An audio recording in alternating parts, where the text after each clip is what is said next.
Thinks of the ball hawk, and where does that come from for a safety? I think that's just naturally Shea.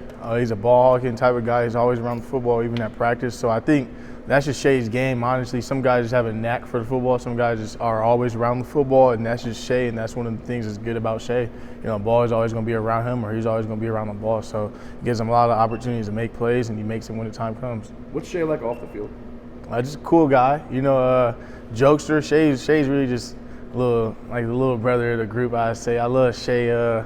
He's a little clown, man. He likes to joke around a lot. He's a big hat guy. Y'all don't know he has a lot of hats, so if y'all want some hats, go talk to him. But yeah, that's just Shea's a very outgoing personality, and can't really describe him. He's just his own little character. Everybody in the DB group that got their own little way, own little character about him. So yeah. And he's kind of thick for a DB, right? I mean, how is he as a hitter out there? He's a very physical tackler. You know, that's what we require of our DB group, though. So everybody's a physical tackler, and you know, it just takes steps, takes time learning how to be physical, and he's done that and really been diligent when doing that. So it's been great for him. He's been coming a long way. Are you having a better season than last year? I mean, we were talking about it, like you're not on Sports Center as much, not these splash plays, but that doesn't mean anything. Are you having a better season in your opinion? Yeah, I think I am. You know, the splash plays and all that was last year. We have a very good defense this year. I wasn't supposed to be making those plays last year. So, you know, if you look at our defense across the board, we're very high ranked in a lot of things. So because of that, we are doing good. I'm having a great season. So that's just how I feel about things. My stats and all that don't really matter to me because at the end of the day, I wasn't supposed to have those stats anyway. So we've been doing good. We've been playing good as a whole defense, and that really asserts or makes me feel like I've been playing good. As long as we're playing that way, we're all doing our job, and that's just what it takes to play. Where do you think the defense is the most improved from last year?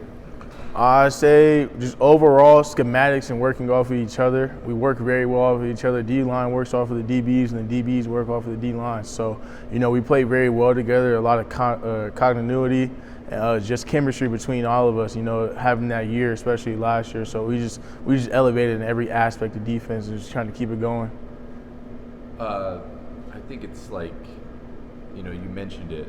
Like you shouldn't probably have not made a lot of the plays you made last year. Mm-hmm. What are the guys in the front doing that, you know, are not allowing you to make the plays this year? What are they doing so well that, you know, they're stopping things early? We're just dominating. You know, we're playing at a very high level right now on defense. We're just trying to continue doing that.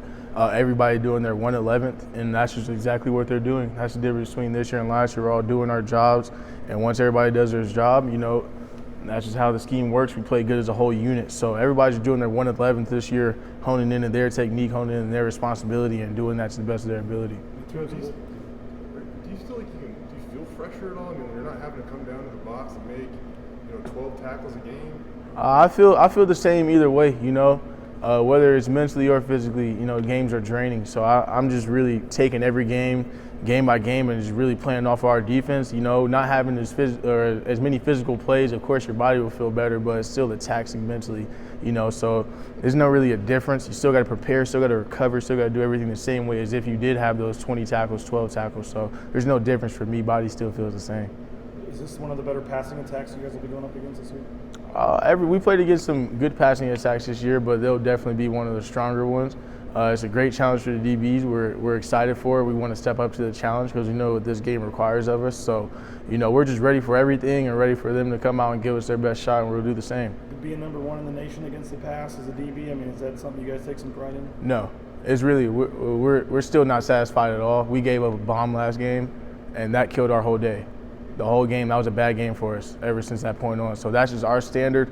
We're not satisfied at all. We want to be able to give up under 50 yards passing a game, really just hold opponents to really nothing, make them really feel suffocated. So we're not happy at all. We know that we could do a lot better watching the film, and we're just trying to continue to get better every week, continue to play.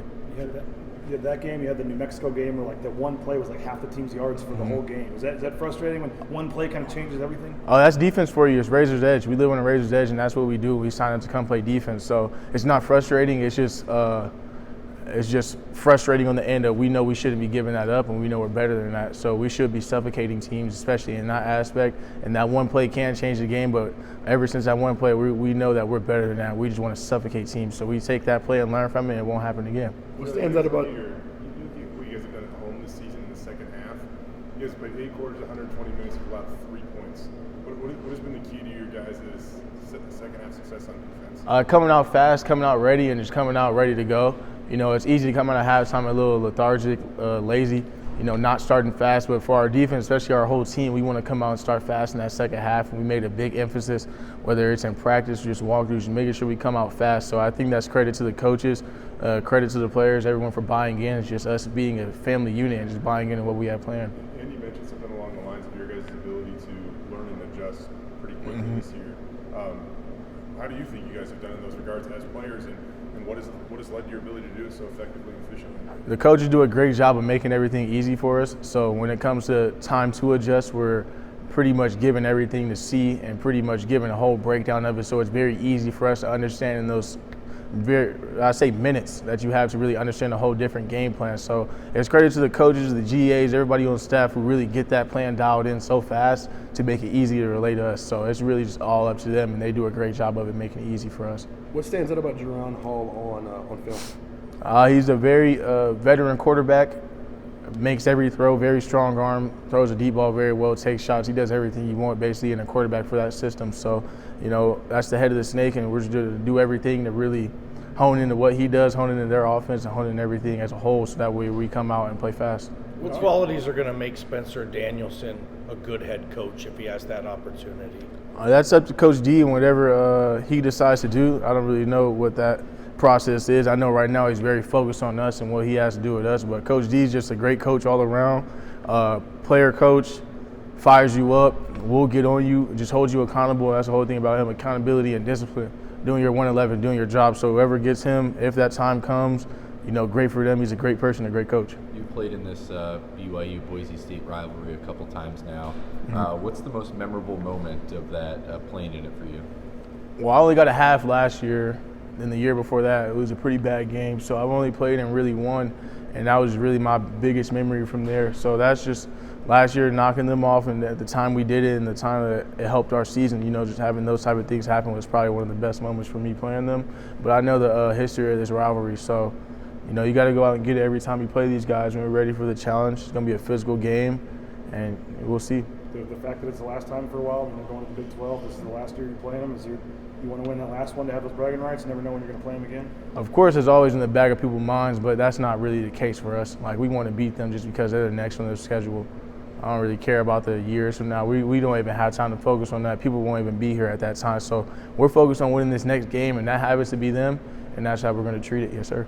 What makes playing BYU unique? What do they do differently than other teams? You know, they just run a very good system. They've been in that system for years now, so they're very, I say, accustomed to and used to that system and know how to run it very well. So that's just a problem or a challenge in itself, having all those veteran guys that they have in every position. So that's just the difference between them and other teams. But like I said, every team's the same. You know, we got to prepare and do everything that we're supposed to do that way every week. So, yes, sir. Caleb Biggers, how would you sum up his value to the defense, and how often are teams testing? Caleb Biggers, as I say, is a quiet guy, but if you watch the film, you know what he means to this team. You know, he's not really the guy out there getting all the stats, doing all the numbers and all that, but he's taking out half of the field.